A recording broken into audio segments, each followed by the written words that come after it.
Selon ce poste, la fracture française est désormais ouverte. Deux France qui ne se croisent plus. Une France qui produit, travaille et paye. Et une autre qui, au nom de la justice sociale, vit de la rente, des subventions et de l'argent des premiers. À chaque fois qu'on nous ressort la fable des deux France, il faut écouter ce qu'on essaye vraiment de nous vendre. D'un côté, la France qui bosse, qui paye, qui souffre. De l'autre, la France qui profiterait, qui coûterait, qui vivrait du système. C'est simple, c'est brutal. Et c'est une escroquerie politique redoutablement efficace.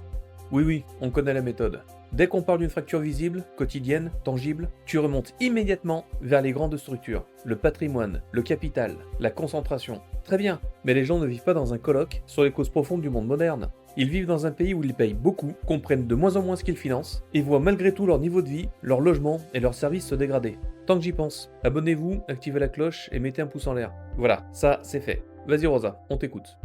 Haha, très drôle. Le sujet, il est dans la cible que tu choisis. Parce qu'au lieu de regarder ce qui verrouille le logement, protège le patrimoine, avantage le capital et comprime le travail, tu détournes une colère fiscale bien réelle vers ceux qui dépendent encore du collectif pour ne pas sombrer. En clair, tu transformes une rage sociale verticale en guerre horizontale. Non, je pose la question la plus simple possible. Qui paye? Ici, maintenant, pourquoi? Parce qu'au bout d'un moment, la société ne tient plus sur les slogans. Elle tient sur des flux, des prélèvements, des dépenses et des arbitrages. Et quand les gens ont le sentiment de financer un système qu'ils ne comprennent plus, la fracture commence là, pas dans les abstractions que tu empiles pour éviter l'addition. La vraie question simple, comme tu dis, c'est plutôt celle-ci. Pourquoi tiens-tu autant à moraliser la fracture? Pourquoi veux-tu à ce point un pays découpé entre les nobles contributeurs d'un côté et les profiteurs de l'autre? Parce que dans la vraie vie, tes catégories explosent immédiatement. Une salariée paye des impôts et dépend d'une école publique. Un couple travaille et a besoin d'une crèche. Un ménage tient grâce à une aide au logement sans cesser de bosser. Évidemment qu'il existe des gens à la fois contributeurs et usagers, personne ne le nie, mais c'est pas ça qui invalide le mécanisme. Qui décide de la dépense? Qui en bénéficie directement? Et qui la finance réellement? Parce que le poison français, il est là. On a construit un système où le décideur, le bénéficiaire et le payeur sont de plus en plus dissociés. Et on recouvre ça d'un grand drame moral appelé solidarité. Mais tu inverses l'ordre des causes là. Si les gens ont autant besoin du collectif, ce n'est pas par passion de la dépendance. C'est parce qu'on vit dans un pays où le logement est devenu délirant, où les mobilités coûtent plus cher, où les services marchands excluent plus vite, où le travail protège moins qu'avant. Donc oui, les besoins de compensation montent. Et toi, qu'est-ce que tu fais? Tu expliques que le problème principal ne serait pas la vie devenue trop chère, mais l'existence même des amortisseurs. Mais justement, vos amortisseurs aggravent souvent ce qu'ils prétendent corriger. Le logement, vous empilez protection, statut, aide, verrou, compensation de la demande, rareté administrée. Puis vous découvrez tout penaud que l'entrée coûte toujours plus cher à ceux qui arrivent après. Les collectivités, vous ajoutez couches, budget, dispositifs, délégation, et plus personne ne sait qui décide ni qui paye. À chaque fois, la gauche appelle réparation un déséquilibre qu'elle a rendu politiquement indispensable. Vous ne corrigez plus la panne, vous l'organisez. Donc le pays s'enfonce. Et ta priorité, c'est de scier les garde-fous. Tu ne soignes pas la fracture. Tu attaques ce qui évite encore qu'elle devienne un ravin. Et surtout, tu arrives toujours au même endroit. Dès qu'un problème devient humainement explosif, tu le renommes déséquilibre politiquement utile. Comme ça, tu peux parler de drame concret, comme d'abstraction comptable. Un territoire décroche? Rente. Une commune sans service? Clientélisme. Oui, je juge un système qui transforme chaque difficulté en guichet, chaque tension en dispositif, chaque échec en ligne budgétaire. Et je le juge parce qu'il coûte énormément pour un résultat médiocre. Le contribuable moyen ne vit pas dans votre roman de la protection. Il vit dans un pays où il paye cher, habite plus loin, attend plus longtemps, reçoit toujours moins et se fait encore culpabiliser s'il ose demander ou par l'argent. Aujourd'hui, c'est plus de la solidarité, c'est de la spoliation en règle. Mais le contribuable moyen, ce n'est pas ton héros solitaire contre la foule des profiteurs. C'est aussi quelqu'un qui n'a pas de patrimoine. Quelqu'un qui travaille, mais qui serait beaucoup plus exposé sans l'école, la santé, les transports collectifs, les compensations tarifaires, les services locaux. Tu prends donc une colère réelle, payée beaucoup pour un système qui protège mal, et tu lui donnes une cible commode, ceux qui restent visibles, proches, publics, financés. Non, je transforme une indignation diffuse en question précise. Qui finance quoi? Qui décide quoi? Et pourquoi l'addition devient-elle à ce point illisible que le simple fait de demander des comptes vous fait immédiatement passer pour un monstre antisocial? Votre camp adore ce brouillard, parce qu'un système opaque permet toujours de raconter que sans lui, ce serait pire. C'est le rêve de toute bureaucratie, échouer assez lentement pour rester indispensable. Et ton rêve à toi, c'est quoi? Une société où tout ce qui protège encore un peu les gens doit d'abord passer au tribunal du coup. Tu appelles ça de la clarté. Moi, j'appelle ça une brutalité maquillée en lucidité. Parce qu'au bout de ton raisonnement, il y a toujours la même chose. Moins d'État, moins d'amortisseurs, moins de redistribution large, plus de responsabilité locale, plus de tri, plus d'exposition. Et je l'assume très bien, merci. Oui, je veux moins de périmètre public. Oui, je veux moins de subventions, moins de structures financées par inertie morale, moins de fausses semblants sanctuarisées au nom du bien. Oui, je veux que l'État revienne au régalien et au strict essentiel. Et oui, je veux que chaque niveau de dépense soit davantage relié à sa responsabilité directe. Le problème français, c'est pas seulement l'impôt, c'est l'irresponsabilité organisée autour de son usage. Très bien. Donc on arrête l'habillage. Ton projet, c'est de rétrécir la solidarité nationale pour relocaliser l'exposition au risque. Et ensuite, tu vas appeler ça maturité, responsabilité ou vérité des coûts. Sauf qu'entre un territoire riche et un territoire pauvre, entre une commune solide et une commune fragile, entre un ménage avec patrimoine et un ménage sans réserve, cette vérité ne frappe pas pareil. Tu ne réduis pas la fracture des deux France. Tu lui mets un cadre légal. Oui, parce qu'actuellement, elle n'est pas du tout organisée, bien sûr. Aujourd'hui, tout va très bien. Les centres-villes sont accessibles, les services sont impeccables, les contribuables comprennent ce qu'ils financent, et les collectivités ne vivent absolument pas sous perfusion croisée. Soyons sérieux, la fracture existe déjà. Simplement, votre modèle la gère sans la nommer. Il compense ici, subventionne là, amortit ailleurs, et moralise partout. Tu veux parler de ce qui fatigue le pays? Parlons-en vraiment. La rente foncière privée, l'héritage patrimonial qui creuse les écarts sans effort, les dividendes mieux traités que le travail, les grandes fortunes qui optimisent quand le salarié paye plein pot, les groupes qui vivent de positions verrouillées pendant qu'on sermonne les ménages sur leurs coûts. Mais là, soudain, tu deviens beaucoup plus nuancé.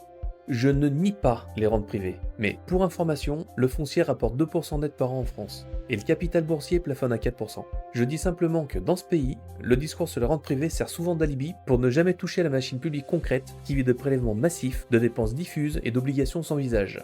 Votre camp adore montrer les coupables lointains, pour éviter de toucher aux parasites proches. Multinationales, grandes fortunes, capital abstrait, c'est parfait pour les tribunes. Mais la compression quotidienne du contribuable moyen passe aussi par la dépense publique. Le parasite proche? Voilà. C'est exactement là que ton discours devient politiquement toxique, parce qu'il commence par la critique du système, puis il glisse vers la désignation de ceux qui vivent au contact du collectif. Agents publics, structures locales, associations, bénéficiaires visibles, services aidés. Tu prends une frustration sociale immense et tu la rapproches méthodiquement du plus accessible. Jamais vers le sommet protégé, toujours vers l'interface publique. Non, c'est une stratégie de désenfumage. Parce que le sommet protégé, comme tu dis, n'explique pas à lui seul pourquoi tant de gens ont le sentiment de financer leur propre exclusion. Ils payent pour des villes où ils ne peuvent plus vivre. Ils payent pour des structures qu'ils ne contrôlent pas. Ils payent pour des politiques dont personne n'assume clairement la facture. Et quand ils protestent, on leur répond qu'ils manquent de conscience sociale. Mais tu refuses toujours de voir que beaucoup de ces gens ne sont pas seulement des payeurs. Ce sont aussi des usagers fragiles d'un système qui les protège mal, certes, mais qui les protège quand même. Retire l'école publique, la santé accessible, les transports aidés, les dispositifs de compensation. Et tu verras à quelle vitesse la fameuse classe moyenne productive décroche. Le commun n'est pas un supplément d'âme, c'est la digue. Elle fuit, oui, mais elle tient encore. Le prix humain existe déjà, Rosa. Le jeune actif, expulsé loin des centres-villes, c'est un prix humain. Le couple qui passe sa vie dans les transports parce que le logement est verrouillé, c'est un prix humain lui aussi. Le ménage qui paye toujours plus pour des services qui se dégradent, pareil. Le contribuable sommé de financer sans comprendre, toujours la même chose. La différence, c'est que toi tu préfères une violence lente, diffuse, bureaucratisée. Dans les faits, tes aides volent 57% du revenu de travail de chaque employé en moyenne. Et c'est le prix de leur protection. Un système qui protège mal ne doit pas être confondu avec un système qui protégerait trop. C'est toute la malhonnêteté de ton angle. L'hôpital craque, tu conclus qu'il y a trop d'État. L'école décroche, tu conclus qu'il y a trop de public. Les collectivités suffoquent, tu conclus qu'il y a trop de dépenses locales. Tu regardes une digue fissurée, et tu conclus qu'il y a trop de digues. Non, ton camp, dont toi au passage, confond sans cesse présence et efficacité. Parce qu'une administration existe, il faudrait l'honorer. Parce qu'un service est public, il faudrait le sanctuariser. Parce qu'une dépense parle la langue de la solidarité, il faudrait la mettre hors d'atteinte de toute critique. C'est un chantage moral que je refuse. La vraie question n'est pas est-ce public? La vraie question c'est est-ce lisible, assumé, utile, proportionné? Et surtout, qui supporte réellement le coût quand les résultats décrochent? Ton mot préféré, c'est lisible. Et il est très révélateur. Parce qu'à chaque fois, tu veux rendre le système plus clair en le rendant plus dur. Oui, ton modèle serait plus lisible, plus simple. Mais simple pour qui? Simple pour celui qui peut encaisser. Ta transparence, c'est pas de la justice. C'est une transparence de casse. Mais enfin, Rosa, un système opaque n'est pas plus juste parce qu'il est flou. Un impôt illisible n'est pas plus noble parce qu'il est théoriquement progressif. Une dépense non assumée localement n'est pas plus morale parce qu'elle passe par des circuits nationaux compliqués. La France est habituée à une idée folle. Plus personne ne sait vraiment qui paye quoi. Donc tout le monde peut continuer à promettre tout et n'importe quoi. On appelle ça solidarité pour éviter de l'appeler défausse. Non, l'idée folle, c'est de croire qu'on pourrait découper proprement le pays, entre créateurs de valeur et profiteurs du système. Parce que dans ton récit, il y a toujours une hiérarchie morale cachée. Ceux qui tiennent le pays, ceux qui vivent de la ponction, ceux qui créent, ceux qui consomment la redistribution. C'est une grille de tri, pas une sociologie. Je ne flatte pas leur exaspération. Je la prends au sérieux. Parce qu'il y a un moment où un pays ne peut plus demander sans cesse davantage à ceux qui produisent, travaillent, investissent, restent fiscalement captifs tout en leur expliquant qu'ils devraient encore se sentir privilégiés. Le socle productif ne réclame pas le luxe. Il réclame de la lisibilité, de la limite, de la proportion. Et il commence à comprendre ce qu'on appelle encore cohésion. On l'appelle solidarité pour éviter de l'appeler facture prolongée. Mais cette cohésion, comme tu dis, ce sont aussi des protections contre la brutalité du marché. Un loyer encore tenable, un service public encore présent, un tarif encore soutenable, un territoire qui ne s'effondre pas complètement. Tu parles comme si tout cela n'était que confort électoral ou rente administrative. Moi j'y vois aussi la preuve qu'une société refuse encore de livrer entièrement les individus au rapport de force brut. Non, je traite comme une faiblesse politique le fait de repousser indéfiniment les arbitrages en maquillant tout besoin en nécessité collective absolue. C'est ça votre rapport à la dette, à la dépense et à l'État. Vous ne dites jamais tout est sacré, vous dites ce n'est pas le problème central si ça sert des besoins collectifs. Mais la facture, elle, trouve toujours ses payeurs. Au bout du compte, cette morale sert surtout à différer le moment de vérité. Ce n'est pas ne jamais choisir, c'est choisir autrement que toi. Choisir de ne pas laisser les fractures territoriales et sociales se régler toutes seules. Choisir de faire contribuer davantage ceux qui ont le plus profité du système. Choisir de ne pas confondre arbitrage budgétaire et reddition devant l'ordre patrimonial. Et surtout, choisir de ne pas raconter à la France moyenne que son principal problème viendrait d'abord de la redistribution vers plus fragiles qu'elle. Oui, j'oriente la colère. Je l'oriente vers ce qui lui est quotidien, tangible, supporté. Pas seulement vers les monstres commodes des plateaux télé. Je l'oriente vers la dépense opaque, la fiscalité écrasante, les structures qui vivent sans responsabilité claire, les protections qui ferment l'accès, les collectivités qui dépensent à distance du coût réel.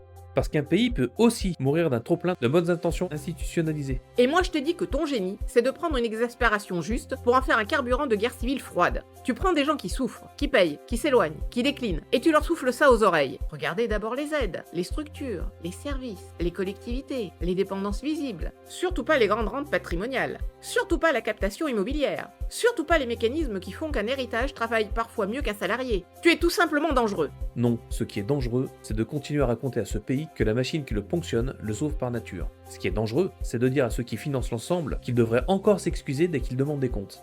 Ce qui est dangereux, c'est de sanctuariser les dépenses parce qu'elles parlent avec un accent moral. À un moment, l'opacité n'est plus une protection, c'est un régime. Et moi je dis que derrière ta dénonciation de l'opacité publique, il y a un projet beaucoup plus simple. Réduire ce qui reste encore du commun et appeler ça la vérité. Moins de cadres nationales, moins de redistribution large, moins de services tenus ensemble, plus de territoires livrés à leurs écarts, plus de ménages renvoyés à leur capacité propre d'encaissement. Oui, parce que le commun chez vous a toujours bon dos. Dans le réel, votre commun est géré par des appareils, distribué par des intermédiaires, capturé par des intérêts, épaissi par des strates, sanctuarisé par des discours, et financé par des gens qui n'ont plus la moindre lisibilité sur ce qu'on leur prélève. Tu présentes ma position comme une haine du collectif. C'est faux. Je hais l'opacité qui parle au nom du collectif. C'est pas tout à fait la même chose. Et moi je hais cette manière de rendre noble une société plus dure. Parce qu'au fond, ton projet est simple. Moins de protection nationale, plus de responsabilité locale, moins de redistribution, plus de visibilité du coût. Très bien. Mais alors assume aussi le résultat. Des territoires plus inégaux, des ménages plus exposés, une brutalité sociale plus directe. Et ensuite tu appelles ça de la lucidité ? Non, j'appelle ça un pouvoir qui confond protéger et retenir. Retenir les gens dans des mécanismes qu'ils financent, dans des dépendances qu'on moralise, dans une fatigue qu'on administre. Une société qu'on maintient sous tutelle ne devient pas plus juste. Elle devient plus gouvernable, plus politique, plus venimeuse. Et moi, j'y vois surtout une vieille opération de tri social, emballée dans le papier cadeau de la responsabilité. Tu prends une intuition juste. Oui, beaucoup de gens ont le sentiment de payer énormément pour un système qui fonctionne mal. Et tu lui donnes une cible fausse. Pas la rente patrimoniale, pas la captation immobilière, pas les hiérarchies de patrimoine. Non, d'abord les protections visibles, d'abord les structures communes, d'abord les dépendances proches. Bien évidemment, ça nous coûte un bras ton truc. 2 millions de fonctionnaires de trop, des retraités qui pèsent de tout leur poids sur les travailleurs. Les dépendances proches coûtent réellement, tous les mois, à des gens qui n'en peuvent plus. Et c'est toujours la même esquive chez toi. Dès qu'on parle de ponctions concrètes, quotidiennes, administrées, tu me renvoies vers des grands coupables abstraits. Mais la vie des contribuables moyens n'est pas d'abord gouvernée par des concepts. Elle est gouvernée par des prélèvements, des prix, des loyers, des distances, des attentes et des circuits opaques.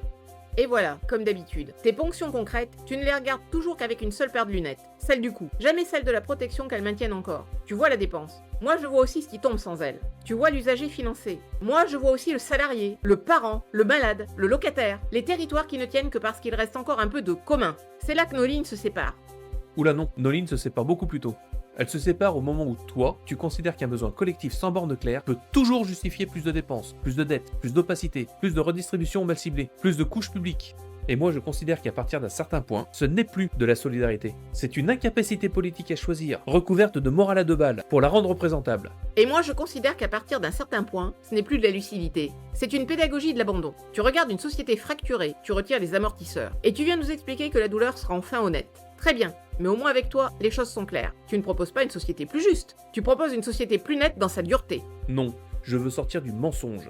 Le mensonge selon lequel on pourrait éternellement pressurer une base productive de plus en plus étroite pour entretenir un système de redistribution, de compensation et de structure dont l'efficacité baisse à mesure que le coût monte. Le mensonge selon lequel toute dépense devient juste dès qu'elle se drape dans la solidarité. Le mensonge selon lequel la fracture française opposerait seulement les victimes du marché à l'absence d'État, alors qu'elle oppose aussi ceux qui financent le système à ceux qui en vivent.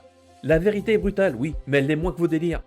Toujours la même opération, transformer l'usure réelle du pays en réquisitoire, contre ce qui tient encore un peu debout. Tu ne répares pas la fracture, tu changes simplement le camp des coupables. Tu déplaces la facture morale pour ne jamais regarder la facture sociale. Une France produit, l'autre administre, compense, moralise et prélève. Et tant qu'on refusera de nommer cette fracture-là, les payeurs continueront à financer non pas la cohésion, mais leur propre éviction. C'est plus un modèle social, c'est une facture sans fin maquillée en vertu. Allez, ciao!